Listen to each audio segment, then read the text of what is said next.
The co-host that was supposed to be on this episode canceled at the last minute, but no worries. As you all well know, I can still keep it entertaining, even if I have to make it a monologue rather than a dialogue. So let's get into it.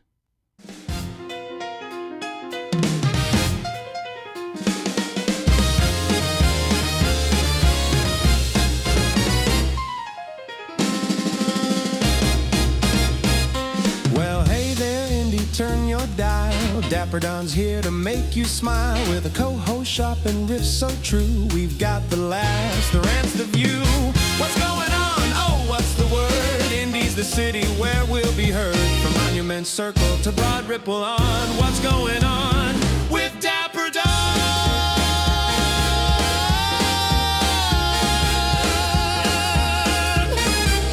So grab your coffee, Hoosiers, and let's get to it. 'Cause we're in the house!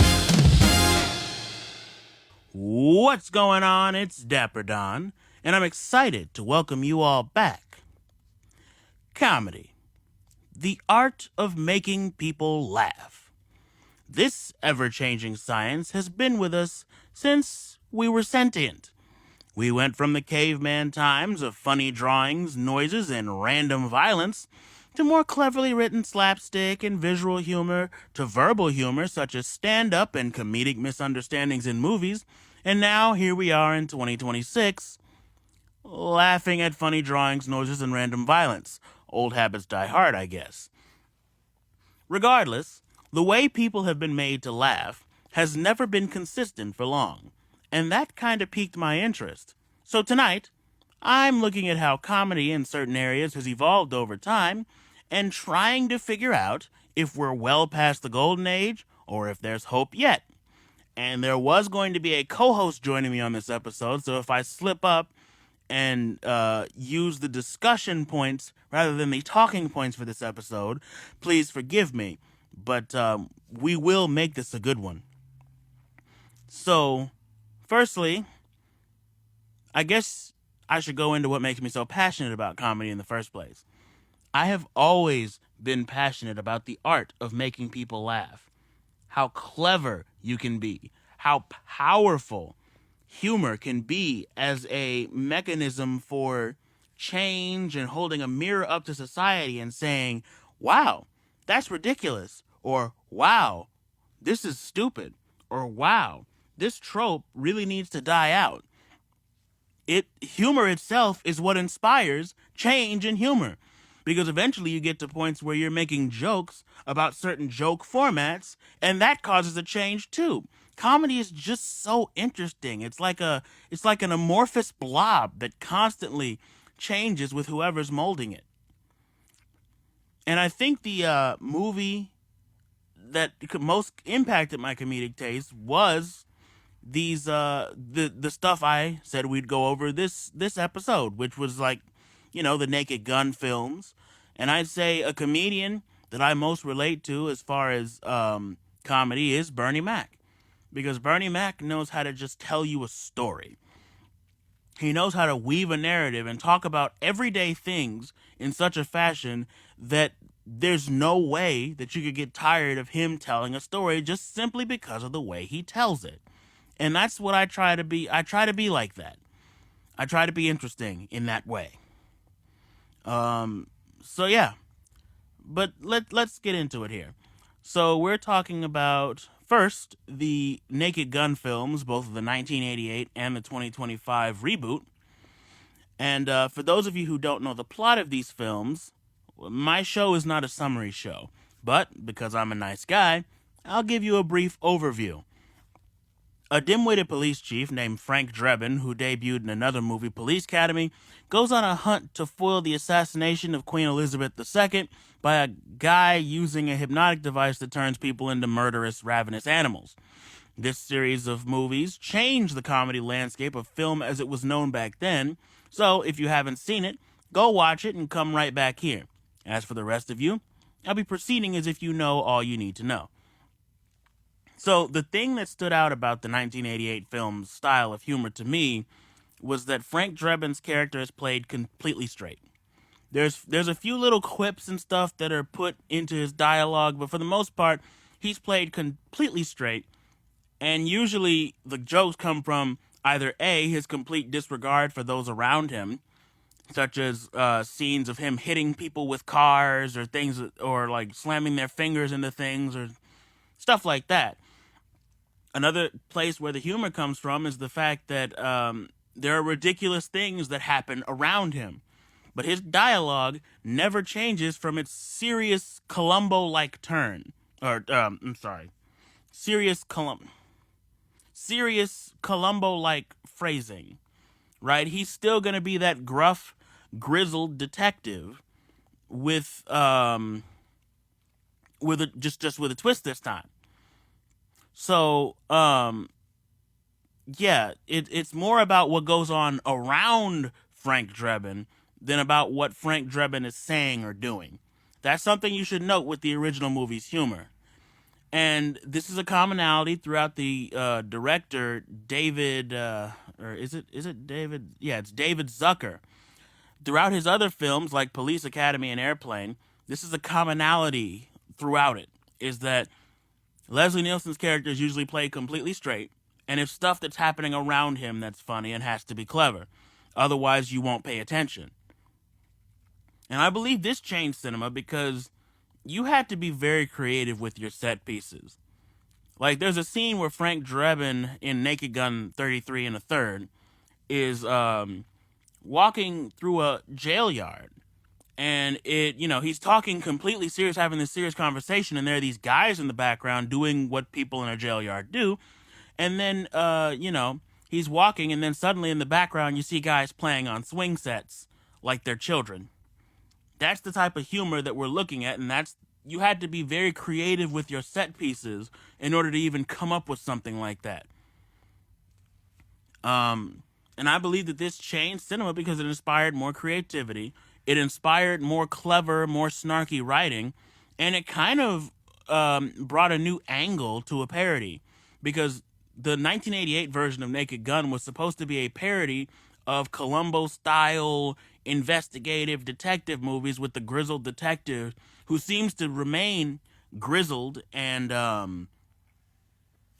overly serious, even despite what's happening around him. They took that and they upped it to its most ridiculous extent. And again, this is one of those situations where it's a joke about a format that basically ended up changing the format too. Because movies like that now come out still, but they're much more cheekily written, so to speak. And we'll get into action movies and stuff like that later. But just know that this was kind of one of the reasons for it. But yeah, and now on to the 2025 reboot, which was directed by Akiva Schaffer. The sense of humor in the reboot was a little bit different, right?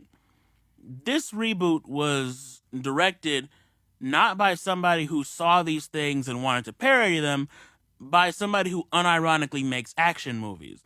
So the way it's framed is a little bit different. Frank Drebin himself actually makes verbal jokes. There are actually jokes directly done with Frank Drebin's character. He actually, and it's like, yeah, they still have that in consideration of people around him, and they still have visual gags and background gags. Like, for example, there's a scene where Frank Drebin's talking to a bartender and trying to get information out of him, and the bartender's wiping out a glass in a circular motion. He puts the glass down on the table, and while they're having this completely serious conversation, the glass is going in a circular motion on a table by itself. That's funny. And that's something that the original movie did, that if you weren't paying attention to it, you really wouldn't notice it. But it is still just blatant enough for you to be paying attention. The original movie did that. But what makes this reboot sense of humor different is the fact that it lingers on scenes a lot longer, too. It lingers on jokes a lot longer. The original Naked Gun, they made one joke, and then they were out of it within like maybe 10 seconds of the joke. This movie tends to linger on jokes for anywhere from 12 seconds to a minute. The original Naked Gun kind of had a lot of jokes packed into one scene, so if one joke didn't land, another one was, just because of the sheer nature of it and how unexpected it was. Meanwhile, this movie seems to really put its whole investment into one joke in a scene, and if that joke doesn't land, you're just kind of stuck with that joke in that scene. Um, but I mean, there are some good moments of this. There are some highlights of this format. For example, there was a scene where he was trying to interrogate somebody in the hospital. Frank Drebin in the 2025 new one was trying to interrogate somebody in the hospital, and he says, "Okay, did you get all that?" Because it was supposed to be a police sting, right? It was a secret police sting that he built up to look like a hospital. Good joke. And that's the first joke. But then the folks working with him ask him, "How did you do all this?" And he said, "You have to break some laws to uphold the law." And then the people working with him go like, "Hey, are you hearing all this?" And then all of a sudden, more police come and arrest him. But then he's like, "Oh, so this was a setup. Well, how did you manage to get this setup?" And they said, "Well, you had to violate a few labor laws to get people to do this." And so then Frank is then like, "You getting all this?" And then the cops that arrested Frank, who was trying to arrest the other guy, also get arrested. That's a good joke. And even though it lingers, that's a very cleverly written joke. And also, again, they still have the comedic disregard for everybody in his path. For example, there's a scene where Frank Drebin's testing out a new electrical car. And while he's trying to get into it, close the doors, open the doors, and start it, he repeatedly smashes somebody. He repeatedly smashes somebody's fingers into it and smashes their face into the car. It's great. And then when he's pulling off, he pulls the gas tanks with him, and that breaks a hole into the wall, and criminals start pouring out, and that leads Frank Drebin to remark, "Wow, this place is really falling apart." That's funny, and even though the movie kind of lingered on that moment, that was still a good example of it. Now, a bad example of it and how this hurts the movie is there was a movie where Frank Drebin was interrogating a girl, and he was like, "Take a seat." And so she literally picked up and took the seat, right? But then, they clarify, and then she sits down, and then after he's done with the interrogation or whatever, she then goes like, "You know what? I will take a seat." And then actually, literally takes the seat. I think I'm getting that scene right. If you went back and watched both, you could probably guess what scene I'm talking about. But that joke is an example of lingering on something that sort of hurts the movie in a way. Because the appeal of The Naked Gun is that they make a joke like that and then move on to 5 other jokes within the same 5-minute period. They would never stick to one joke. They would never go back and reference another joke.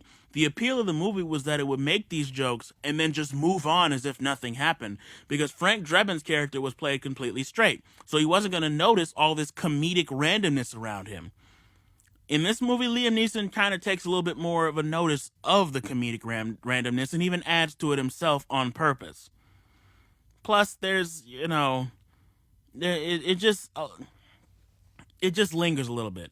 Another example of where this hurts the movie is there was a scene where they're in this interrogation room in the 2025 one, and he's showing the body cam footage as evidence, but it's just of him eating a chili dog and having to take a shit real bad and needing to go take that shit and go to the bathroom and things of that nature.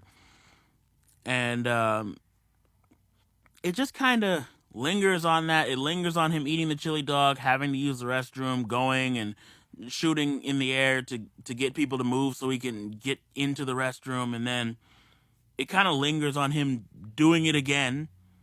And it's funny in the fact that, Liam Neeson's character is like, "Oh, well, that was the 5th one I had. That was 5 times today that I did that." But it lingers on it too much. What the original would have done would have been to linger on that maybe for a few seconds and then switch to the actual footage of what he needed to show. And it really wouldn't reference that. You know, it really wouldn't reference it wouldn't reference the footage. It wouldn't have Frank Drebin trying to explain himself. It wouldn't even have him trying to explain that he had, chili dogs for the fifth time that night. It would just make that joke for a little bit of a flash and then move on. That's what made it so great. And the original director, David Zucker, there's this question of if he was right when he said that Akiva Schaffer didn't really match the style that the original had. And I'm not saying that's a bad thing. With different directors comes different takes on a character. And I don't think the 2025 version was bad. There were plenty of moments where I laughed out loud. There were plenty of moments where I was pulled in by just the sheer ridiculousness of the writing. But it didn't quite match the style. And, that hurts the movie in about, I'd say, 40% of instances and helps the movie in about 60%. Again, the way Frank Drebin's character was designed, he was designed to be a completely straight play on the detective thing with ridiculousness happening around him. Now, how is this emblematic of modern comedy? Well, the Akiva Schaffer version shows you exactly how this is emblematic of modern comedy. A lot of modern comedy, especially in movies now, comes from lingering on the joke and saying, huh? Is that funny? Is that funny? Did you laugh? Please laugh. We really need a laugh. I'm begging you to laugh. I will suck your dick if you laugh. And that's just not... That just doesn't do it for me. I'm sorry, it just doesn't. Like, that's the problem with a lot of Marvel movies and things of that nature, which we'll get into, but some of the best jokes I've ever heard have been jokes that aren't funny, even in context, but they move on to the next joke so fast that it's the accumulation of jokes that makes you laugh out loud. That's some of the best comedy in movies. If you're going to do a comedy movie or an action movie with a quip here or there, you don't want to linger on it. Like, a lot of action movies have that pause after a joke. Yeah, that's not helping any of them. But like I said, the new Naked Gun was pretty good. The only notes, again, I have is that it lingers on stuff too long. And that doesn't match David Zucker's original vision. But that doesn't mean it's bad. It just needs to choose properly when it lingers on something and when it doesn't. And it also needs to choose when it needs to re-reference a joke and when it doesn't. It's not necessarily always bad that it continues the joke and re-references the joke, but it does come off as somebody saying, why did the chicken cross the road? To get to the other side. To get to the other side. To get to the other side. Like, that's kind of what the jokes in the new one come off as. And I mean, that can be funny. I mean, Gravity Falls does a similar thing. But her aim is getting better. Her aim is getting better. Like, that's funny to me. But it's not funny when it's done in every joke ever. Different jokes have to be handled differently. So, that's my take on the new Naked Guns. And you can kind of see a comedic evolution here from 1988 to 2025. But that's not the only area in which comedy has changed. Because now we're going to look at some duo comedy. That's Abbott and Costello, and how it led to figures like Key and Peele and Good Mythical Morning's Rhett and Link. So for one thing, what makes duo comedy good? What makes duo comedy good is the ability for the members of the duo, the two friends, to bounce off of each other effectively, to have such a chemistry that they borderline finish each other's sentences. That's what makes duo comedy good.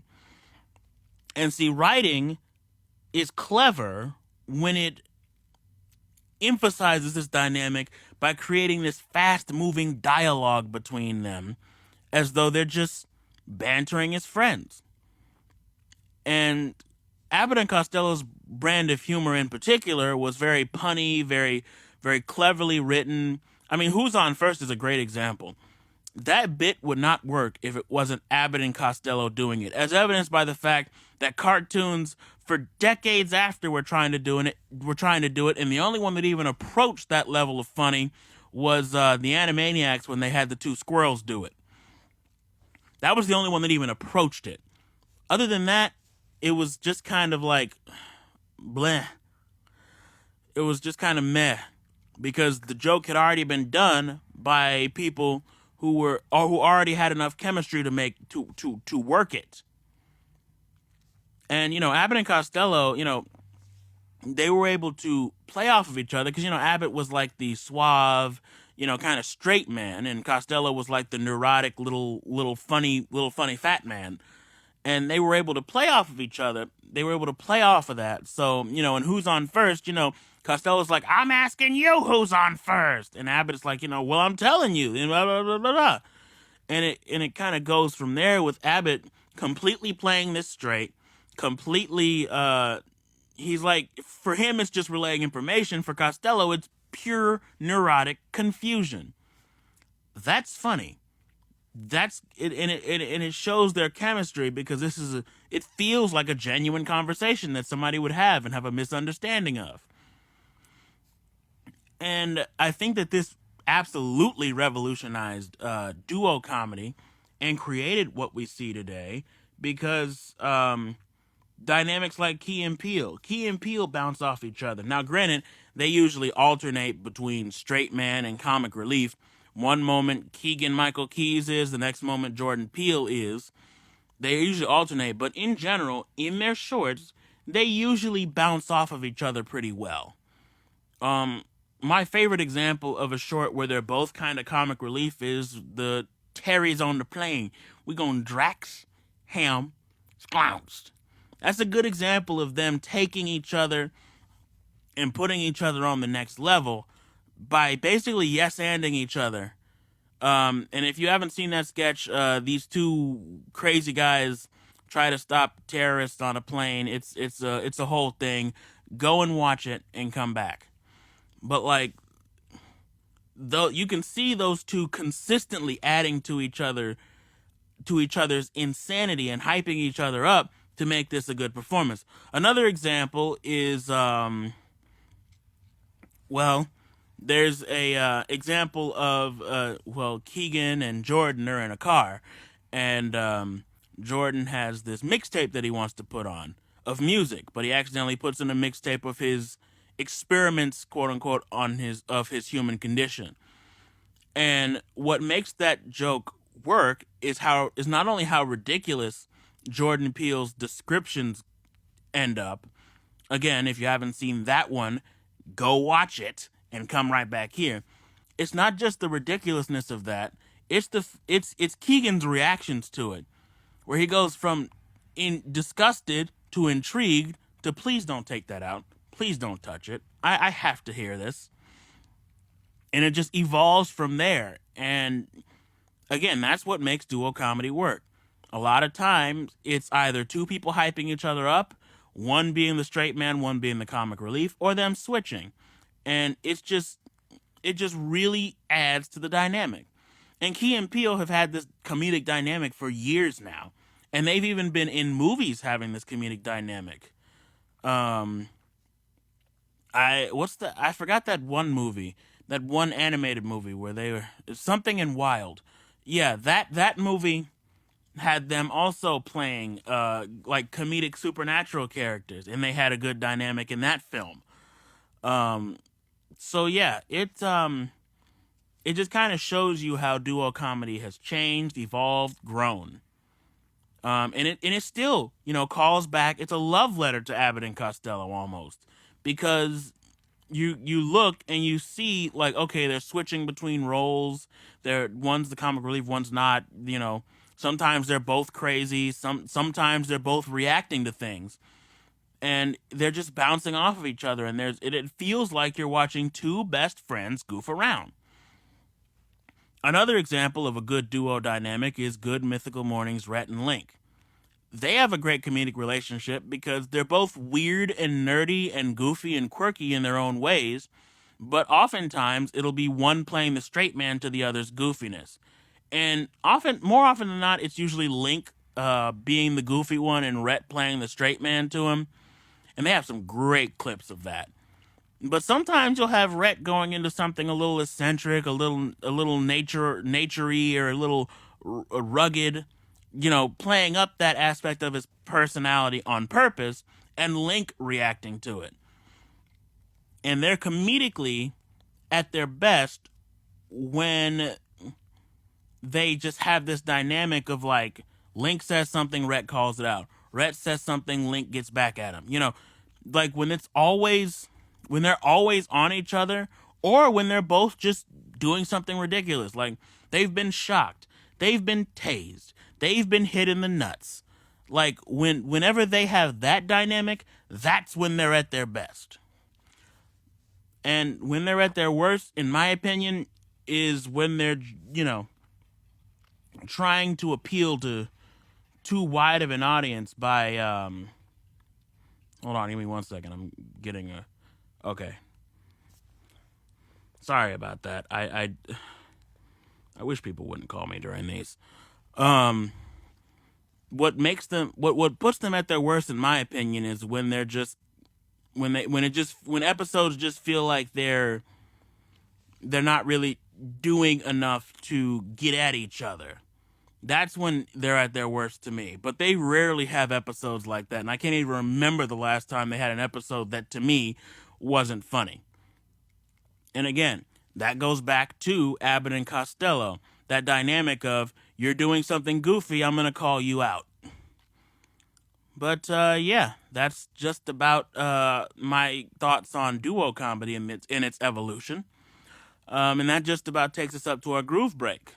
Get some water, decompress, take a deep breath, then come right back here for the stand-up comedian portion of the discussion, as well as my thoughts on animated comedies and my takes on when action movies try to be funny and relatable. You're listening to What's Going On with Dapper Don. Stay tuned. On the breath and money on the mind. It's Wario time, Wario time. Life is gold and gold is life.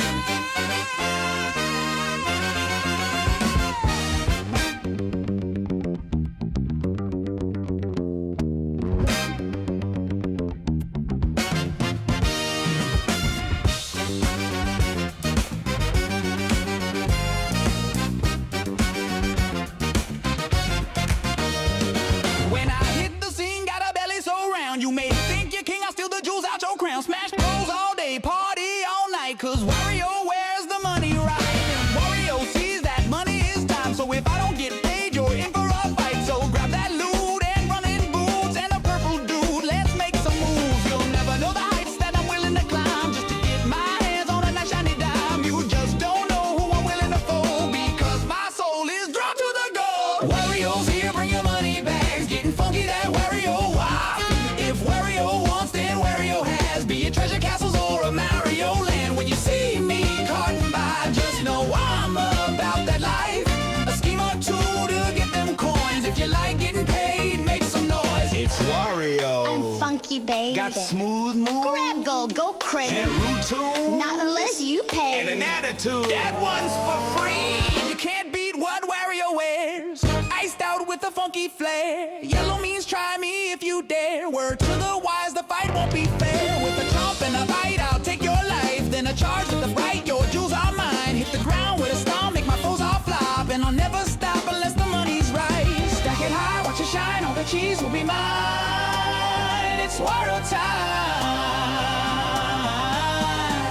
We gonna party all You'll never know the heights that I'm willing to climb just to get my hands on a nice shiny dime. You just don't know who I'm willing to fold because my soul is drawn to the gold.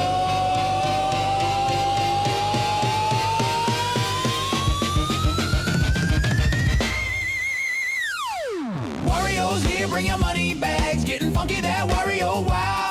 If Wario wants, then Wario has. Be it treasure castles or a Mario land. When you see me carting by, just know I'm about that life.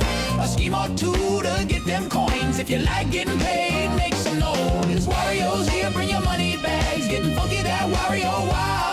If Wario wants, then Wario has. Be it treasure castles or a Mario land. When you see me carting by, just know I'm about that life. A scheme or two to get them coins. If you like getting paid, make some noise.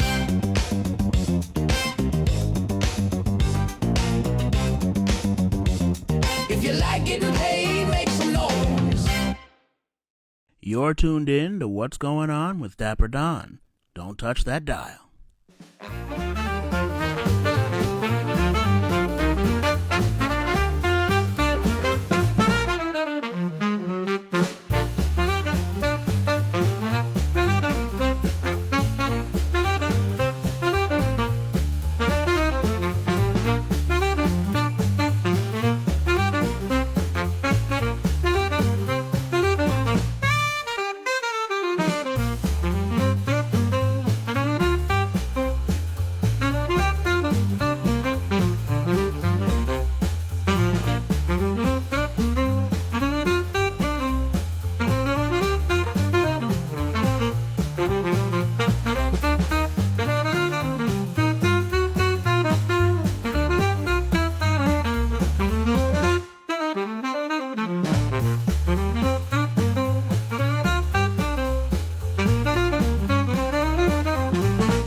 And we're back. So, for those of you who are just now tuning in, we earlier discussed the Naked Gun films and kind of compared the 1988 version to the 2025 version to show how comedy has evolved over time, and if both of these versions were equally worth watching. And then we talked about duo comedy, Abbott and Costello, Key and Peele, and Rhett and Link from Good Mythical Morning, and kind of how they pay homage to the old legends and how they evolve the format, and if the format is still worth tuning into. Now we're going to talk about stand-up comedians and one-man shows. And by one-man shows, I mean people like Weird Al, Bo Burnham, and stuff like that. People who are basically their own entertainment in and of themselves. They don't need anybody else with them. They don't need to be in a movie. Although they were, Bernie Mac and stuff was in a movie, but it doesn't have to be that way. Bernie Mac is the entertainment. And we got to think about the legends in this format, especially with stand-up comedy. That's Richard Pryor, Bernie Mac, Dave Chappelle, George Carlin, Eddie Murphy. These are people who took everyday things that happened to them, filtered it through their lens, and put it to an audience. Richard Pryor, Bernie Mac, and George Carlin had a more politically incorrect form of it. They had a more, it was more laden with cuss words. It was more sex-driven. It was more not for kids. Like, you weren't going to let your 5-year-old listen to Richard Pryor talk about setting himself on fire. Bernie Mac talking about a girl sucking his dick. You're not letting your 10-year-old listen to that. But it's something that has happened to them, and that's what they talk about. They stay firmly in their lane. George Carlin talks about politics. Of course, he was an activist. So, of course, this is something that he jokes about. And he talks about it in a way where it's blatant. And it's very like, I don't like you, fuck you. He doesn't care who's listening either. Again, the commonality was that these guys didn't care who were listening. Old Dave Chappelle was like this when he was actually funny. It was everyday things happening to him. It was rant adjacent. And it was, I'm filtering this through my lens. You can like it, you cannot. I'm not going to be safe for work. I'm not going to be safe for you. But I am going to be funny. That's my promise. Eddie Murphy, same way. Although I didn't listen to much of his stand-up coming up. I listened to a couple shows, but Eddie Murphy wasn't always the most funny to me. Didn't really get his style of humor like that. And then the movies he ended up in, like fucking Pluto Nash. Ugh. That fucking piece of shit. I mean, don't get me wrong. Legendary comedian still, but like Pluto Nash, Daddy's Daycare. Come on. Come on. And, you know, as far as who's still kicking, you know, like Dave Chappelle, comedians like Bill Burr, Jim Jeffries, Jim Gaffigan, you know, these are people who try to continue that format. And some do it successfully, some don't. For example, do I find Dave Chappelle still funny? Because Dave Chappelle is still around and still doing comedy. No, I do not. Why? Because there's only so many times that you can make jokes about trans people before the bit gets old. I'm not even saying that trans jokes can't be funny, but I am saying that if you repeatedly do it, it just comes off more like you have an obsession with them than that they're ridiculous enough to joke about. And it's always jokes about, oh, they're gonna cancel me for this. Anybody whose humor starts with that is not funny. I'm sorry. But if your uncle who's sitting at the Thanksgiving table starts his jokes like that, oh, you're not going to like me for this one, you should automatically assume it's going to be horribly racist or homophobic, and it's not going to be very funny. It's not even going to be really a joke, right? It's what they actually feel. And the only people who I've seen find Dave Chappelle even remotely funny are people in their 30s, 40s, 50s, 60s, and beyond. Because that humor appeals to those types of people who seem to have an odd disdain for the way Gen Z chooses to express themselves, right? That's where Dave Chappelle comes from. He's, again, the last remnants of that old comedy, and he's just kind of waving his cane at these kids, telling them to get off his lawn. That's basically what Dave Chappelle's comedy still is. And if he's not talking about that, he's talking about how the comedy industry has treated him bad. That's half his jokes. It's not really very funny. Bill Burr is a good example of that, though. He doesn't care what you think. He's going to say what he wants. And I've seen him actually decimate reporters who have tried to get him to say something to get himself in more trouble. I've seen him actually decimate reporters doing that. And he decimates everybody he goes on an interview with because his style is consistent. He's the same way on and off stage. That was Bernie Mac, right? That was Richard Pryor. These are people who they were only on stage because of the fact that their personality was genuinely like that off stage. Jim Gaffigan is a good example. Like, yes, you know, he doesn't cuss or do anything like that, but it's still everyday things taken to an extreme level. You know, he's never really made a "they're gonna cancel me for this" joke. He may make fun of the audience, right? But he's never made an outright, they're going to cancel me for this, I don't understand trans people. And mind you, this guy is like a devout Christian. So he could be making worse jokes than he is, and he's not. He usually makes jokes about being a dad or food or something he's done recently. And it's funny because of the way he tells the story. Another example of some good modern comedy, you know, Jim Jeffries. Jim Jeffries has led quite a bit of a life. It would take a whole nother episode just to go into the life of these comedians, really. But Jim Jeffries in particular has lived quite the life. And a lot of his jokes center around that. I don't think I've really ever heard him make a joke directly addressing his detractors, unless it was to feed into another joke about something that actually happened to him that we can all relate to. It's like, and he doesn't usually reference his thing as a comedian, his gig as a comedian, unless it's relevant to a joke that escalates. So it really comes down to comedy has evolved and changed a little bit, right? But some of the best comedy out there pays homage to that old style of comedy. And as far as one-man shows goes, you know, Weird Al, Bo Burnham, you know, the YouTubers that are around, things of that nature, they do things that are specifically them, and it doesn't have to necessarily be everyday circumstances, although most of the time it is. They make jokes based on things that specifically happen to them. And they take it through their particular lens. You can't hear a parody with Weird Al doing it and not think this is distinctly Weird Al. Weird Al has never stepped outside of his nature to do it, and he's never addressed any of his detractors or tried to mimic anyone for that matter. Neither has Bo Burnham. Some of the best comedy and one-man shows are just things that are self-contained, things that revel in their style. So yeah, that's all I have to say about comedians and one-man shows. I could probably say more, but I don't want to. Let's move on to animated comedies.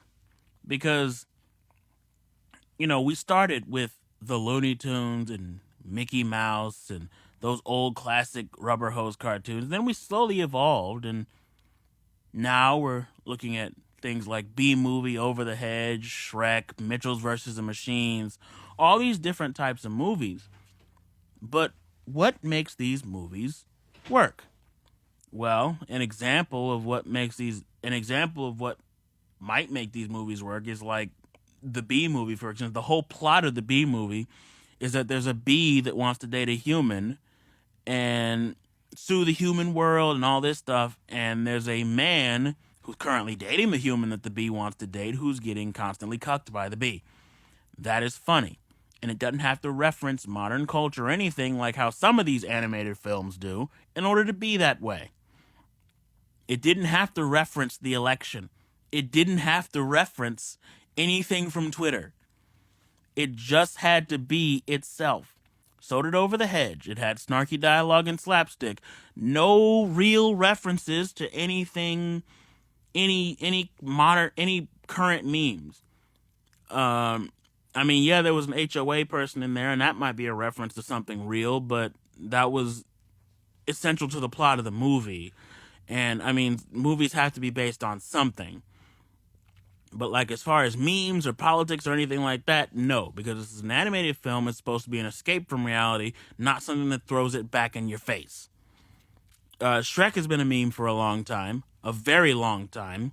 I'm pretty sure that even some of your parents know about Shrek memes, but it's never really referenced the fact that it was a meme. It's now the franchise does because of how popular it is, but before, it didn't. And mind you, again, Shrek has been a meme for a long time. These movies are not high art. It's not high. None of these animated movies are ever going to be considered high art as far as comedy goes. But they're still funny because they stay within their worlds with their jokes. They let the ridiculousness of the premise kind of guide it. That's what makes these movies good. And that's what made those old classics good. That's what made the Looney Tunes and the Mickey Mouses and whatever other random rubber hose crap they wanted to put on. That's what made it good. Is that it stayed within its world and it made jokes based on the premise that it already established. Mitchell's versus the Machines is a very in its world comedy. It's they very rarely reference modern culture, and usually when they do it, it's to add to another joke. And they've made memes of their own, but they never acknowledge the fact that, hey, this is going to be a meme. This is funny, right? This is going to be something that you're going to tweet about. And that's what makes it work. What makes these movies not work is something like the Emoji Movie of 2016, where it's constantly winking and nudging at you. That's funny, right? That's cool, right? That's referencing something that people are already upset about, right? That's political, right? It's just nudging you, trying to find what's relatable to you, instead of just letting the premise speak for itself. And that is those movies that make animated comedies kind of not worth watching sometimes. But when you do find one that stays within its world, stays within its premise, and strays away from trying to wink, wink, nudge, nudge you into oblivion, you've found gold. And now, the part that I kind of previewed earlier, the action movie jokes. Marvel jokes, Mission Impossible jokes, etc. a lot of action movie jokes fall flat because of the principle that I was talking about earlier, where they linger on the joke too much to make sure you got it before moving on. And a lot of these movies will have pauses after jokes. Like The Avengers is a good example of this.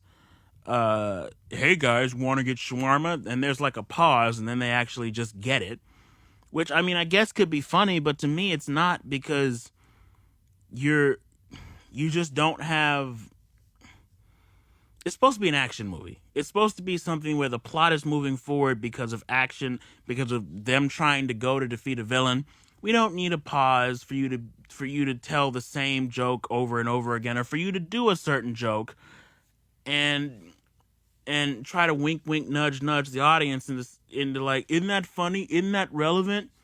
We're feminists too. We're pro gay too. It's like this. You don't need that for an action movie to be a good action movie. Some of the best action movies I've ever seen usually don't have any jokes in them. They usually don't have any moment, and like some of the better Mission Impossible movies are like that. They don't have any jokes in them. They're just driven forward by the action. And some of the better Marvel movies are even like that. No jokes, just driven forward by the action. Or if they are a jokey movie, it's like Deadpool, where you expect not all of Deadpool's jokes to land, and you expect there to be joke after joke after joke, because that's accurate to Deadpool's character. But some of the worst of action movies tend to do that to death. To death.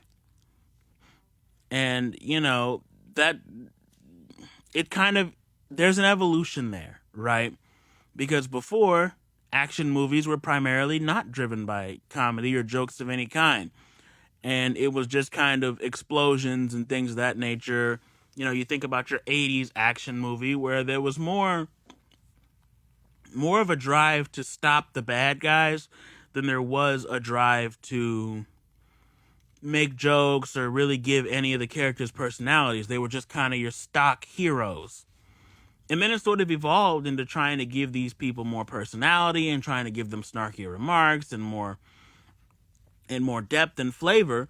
But where we lost the plot was, again, with the inclusion of the woke jokes and the inclusion of this, hey, look, we're an action movie and we made a joke. We're cool, right? It's like, you don't need that to be cool. I'm sorry. You just don't. So, moving on, what are my final thoughts on the world of comedy and how it's evolved as a whole? Well, when I think about what we've gone from to what we've come to, I think that comedy is evolving in a pretty circular fashion, I think. I think we're always going to have, there's always going to be something paying homage to old style.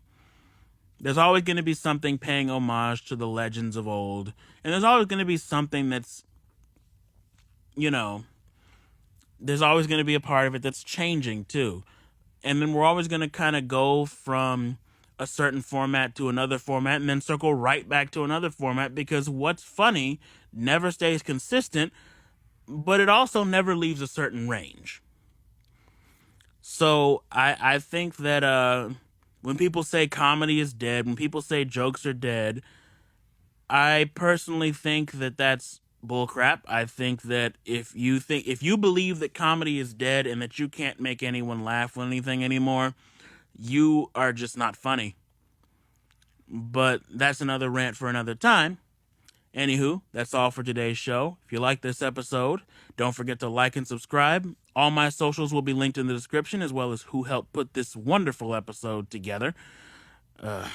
It'll be just me and my audio editor, though, since my co-host wanted to cancel at the last minute.